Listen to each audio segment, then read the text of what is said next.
this is Melinda Kimmer, and I'm here today to talk about something that's kind of weird, and it's breast milk. As a new mom, here's my little girl. This is Meridian. Hello, everyone. And she is about 5 weeks old, and I'm a huge breastfeeder. I love breastfeeding. I actually get more enjoyment out of breastfeeding than I think she does. And it's what she loves about, it's how she, it's how she gets, her nourishment and stuff. So for me personally, like I breastfed my son for 11 months. And I was very adamant about wanting to breastfeed her when she was born. And it was a struggle at first. I had some complications with this one. Oh, sorry. This is why live video, it does what it does. We got some, And I knew I wanted to, and I had such success with my son that I really wanted to make it a point to do it with her as well. And I just love it. It's just a great thing that I have a bonding with your little one. But a lot of people don't. But one thing to know for sure is if you are breastfeeding, you have the potential to be feeding them chemicals. And I know that that seems so bizarre because you think like, okay, your breast milk is the most natural form of nourishment for your babies that you can get them because it comes from your body. And if it comes from your body and it's created within our systems, then how can it be bad in any way, shape, or form? And it can be in a couple of different ways. So hold on, drop the pacifier. So the first things first is the main thing that could be in your, breast milk is glyphosate. Does anybody know what glyphosate is in any way, shape, or form? I'm sorry, honey. We're having a fussy. We're fussy. Okay, here. Okay, let Mama stand up. That's better. Come on, Mama, stand up and do it. There we go. So the best thing that you can... Honey.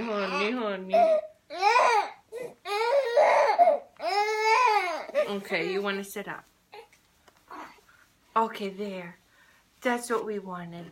Okay, now I think I can talk. Are we okay now? Yeah. So, glyphosate. Does anybody know what glyphosate is? So glyphosate is actually a herbicide, and it's used to spray on industrial farming on almost everything that we eat. Mostly corn, soybeans, or anything in particular that's sprayed to reduce any kind of pesticide, any insects or anything like that. And that's what glyphosate is. But glyphosate is mostly known as Roundup to most everybody. So everyone has probably heard of Roundup, but what you haven't heard is the company that created Roundup, and that's Monsanto. And Monsanto is a wonderful company in the sense that science has allowed them to do so many different things here and using today's technology.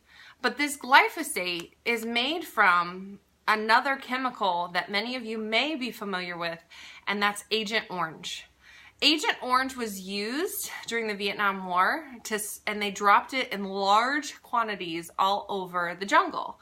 And this allowed for the foliage to kind of like dissipate, and in order for us to fight the Viet Cong and see them as they were running through the jungle. And once the war ended, we had a large supply of this Agent Orange left. And instead of just, destroying it, what we decided to do was take that science and utilize it. And so they took that Agent Orange and created it and turned it into this lovely, amazing thing that we all know as Roundup. And that's glyphosate. And glyphosate is sprayed in industrial farming like crazy. And the main reason it's sprayed, and then once you use it, then what you would use is genetically modified seeds that can resist the glyphosate, which is another amazing invention created by Monsanto, is genetically modified crops. Now, I grew up in the Midwest. I'm actually from Southern Illinois, and I actually grew up on a hog and grain farm. So this is something that kind of holds a lot to my heart, especially because I know this process and I know how it works. And I know that sometimes nowadays our farmers here can't really grow maybe because of the change in our climate, that genetically modified crops are an amazing way to continue to make a living. And this is how these people make a living. And that's really important. But what we don't know is what these genetically modified ingredients can do to us and what this glyphosate how it can affect us. And it's only been used since the 1940s, so it's still really new as far as history goes in science, and there's no way of knowing how much of it you're getting because there's no test that back this. And so the biggest thing we want to figure out is there glyphosate in my breast milk, and could I possibly be giving it to my little one, and how do I avoid that in any instance? And the answer is, it's really simple for all of this. And in 2014, an amazing group called Moms Across America, which is run by Zen Honeycutt, and Moms Across America is an organization that funded their own test to see if anybody, to test women's breast milk to see if it had traces of glyphosate. And this is this pesticide that we're spraying on all these, most of the things out there. So our fruits and vegetables, and especially any of the grains that are farmed in all over the United States. I know. Sorry, my little one. She's fussy today.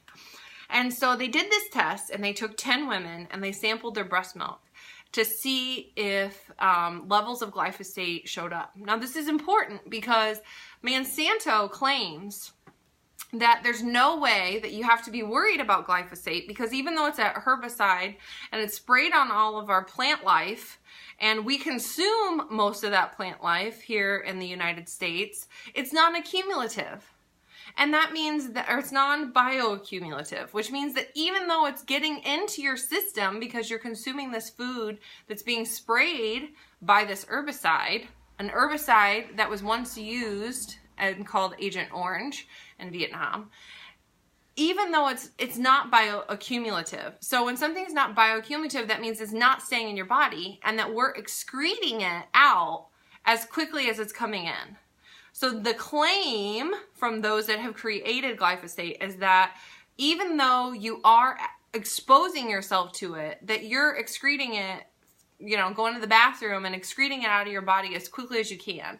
So there's no reason to be worried about it, because even if you are being exposed, it's getting out and depleting as quickly as possible. So if that's the case, when you test a breast milk or any kind of test of anything from our bodies, there should be no traces of glyphosate in it, because then that would prove that it's non-bioaccumulative.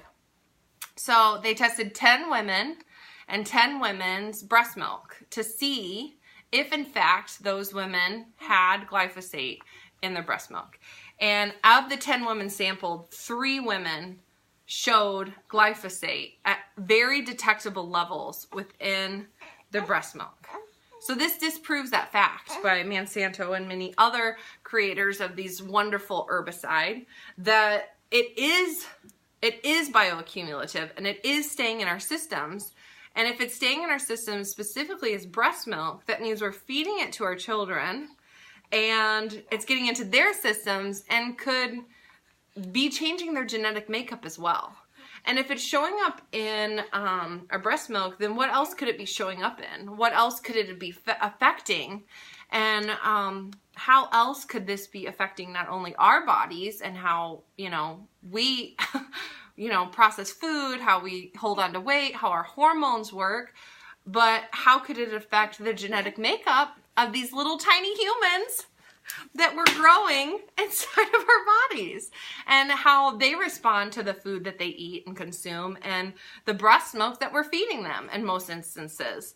And it's really disturbing, I'm not gonna lie, because 3 of the 10 women did have detectable levels of glyphosate, and they were all over the U.S. I think one was in Florida, one was in Oregon, and one was in like maybe Virginia or something. So it's not like it's one concentrated area or anything like that. But the 7 women who did not have any detectable levels of glyphosate all had been using or consuming a mostly organic diet in their past. So the women that didn't receive or have any levels of glyphosate show up in their breast milk had all either been consuming an organic diet or a non-GMO diet for anywhere from a few months to a few years. So what does that tell us? So that means that if you are choosing organic products when you go to the grocery store, because this is important, oh goodness, oh, honey, I don't want to breastfeed on camera, so I'm trying to calm her down a little bit. We're having a grouchy day. So when you go to the supermarket and you're grocery shopping and all those little organic signs are there, and those organic signs mean that those products weren't sprayed with an herbicide or a pesticide or any kind of chemical in any way, shape, or form during their consumption or during their growth or any of that stuff. So when you purchase organic, that means that you are allowing yourself not have the exposure to those extra chemicals that could be on those products. And yeah, obviously, you know, you could wash those products or soak them or whatever you need to do, and that could eliminate that. But especially thin products like grapes and things like that where they're penetrable, you don't know how much of that chemical is getting in through on those ingredients and how much then you're consuming and then how much is sticking around in your body. There's no way of detecting it. It's not like we have this little, you know, gun that we can like, or a little zapper that you could like test on it and see how much is there. So that's really important to choose organic when you go to the grocery store, because one, you're eliminating that exposure from those kind of chemicals. The other thing is to choose non-GMO products. Now the non-GMO products, I might be able to find one. It's a little symbol with a butterfly and it's a little square. And that's really important because that means that you're getting no genetically modified organisms in those products. So when you see products that say non-GMO on it, that means that those crops and the seeds, most importantly, where those products come from, aren't genetically modified. So they're not changed in any way to be resistant to things like Roundup or to help grow a particular, you know, maybe produce that's meant to grow in the tropical region is now able to grow in the Midwest, as an example, or in the Arctic, I guess you could say. So a genetically modified, so when it has that non-GMO symbol on it, that means that you're not getting any seeds that have been genetically modified. So then the products that you're getting, the fruits and vegetables or just in general, are things that are in their natural state, the way they were always meant to be. Now, so many people say, oh, organic's just a phase. You know, my parents didn't ever eat organic, or my grandparents never had organic at the grocery store when they were growing up, and they've lived to be 100, or they have lived a healthy life, or they've never had cancer. And people say that kind of shit all the time. And my answer to that is, duh, because they didn't have freaking Roundup being spread on everything when they were younger either. They didn't have to worry about buying foods from the grocery store that were even affected with glyphosate because it didn't freaking exist. Think about it. You know, it just started being used in the 40s, and it's something that's grown more prevalent as time goes on. So a lot of people older from a different generation aren't used to buying organic, or don't know of organic, or didn't need to get organic back in the day because it didn't affect them, because those were things that didn't exist back then. The science has developed so much over the years and it's just really transformed how things are. And we can't just trust that what's on a shelf at the grocery store is right. We have to be the consumer, and we have to be knowledgeable as a consumer to make those decisions that are best for us and our families. Honey, I'm so sorry. I'm sorry. So there's your facts for the day. So the best things you want to do is you really think about, what could this do? You know, when they look at glyphosate in general, there's a lot of risks that have been developed with it. You know, it could be a hormone disruptor in many different instances, DNA damage, birth defects. A lot of those things can all come from glyphosate. And over in the European Union, this is something that's banned, and the levels are the acceptable levels that they have over there are way worse than what we have here in the United States. And the thing you got to remember when you're thinking about that is if this glyphosate is accumulative and bioaccumulative and staying in our bodies, you got to think of it. It's being sprayed on crops, right? All over. And then it's also getting in the dirt, in the ground, in the water, and everything that affects that. So especially if you live in the Midwest like I do and where I grew up, where there's a large concentration of farming and industrial farming, where it's mostly corn and soybeans, where there's genetically modified products, and there's being glyphosate sprayed and chemicals sprayed on all the things and surrounding by it, that can have a huge effect on you. And a lot of things can be affected by that. And the water could be affected, and not just your food. And so we really have to pay attention to all of these things and make sure that we're being the diligent consumers to make sure that we're making the choices that we have to be a healthier lifestyle. And so you don't know if glyphosate is in your breast milk or if you have chemicals in your breast milk. But if you're not choosing organic when you're going to the grocery store and you're not choosing non-GMO, more than likely, then the answer is yes. And I can say that with confidence that's the result. So the best way to avoid having things like this and chemicals showing up, or chemicals in our bodies in general, is by choosing organic whenever you can, and choosing non-genetically modified or non-GMO labeled products. And the best thing that you can also use is what you use on your skincare is also really important, what you put on your skin. Because what we consume obviously has effect on us, but what we put on our bodies gets absorbed into our bloodstream within just 26 seconds. So not only what we put in our bodies, but what we put on our body is very important to how our bodies respond to these chemicals and these ingredients that could cause problems. And if you want to learn more about this and learn more about maybe the products that I use, I'm a little one here. I'd like to have you drop a bottle or a baby picture or a milk or whatever you want to do in the comments. And I'd like to add you to my private Facebook community, where I'm going to be breaking down all the baby products that I use very safely on my little ones over the last couple years, why I'm so thankful that I have access to these products. And while they're all organic, the ingredients that are in them that are safe, and how I use them every single day with both of my kids. With my son's 2, and my little girl here, she's only 5 weeks old. So she's still on the booby milk, as you could say. And as a breastfeeding mom, this is something that's so important to me. And it's so important to know that when I make those decisions, and even though like the grocery bill may be a little bit more because I'm choosing organic, I didn't mean to get emotional, but I think just looking at her dead, it's like knowing that every single product and every single thing could have such an effect on them. It's just, it's a lot, because you know that every little extra penny that you spend on it is a positive.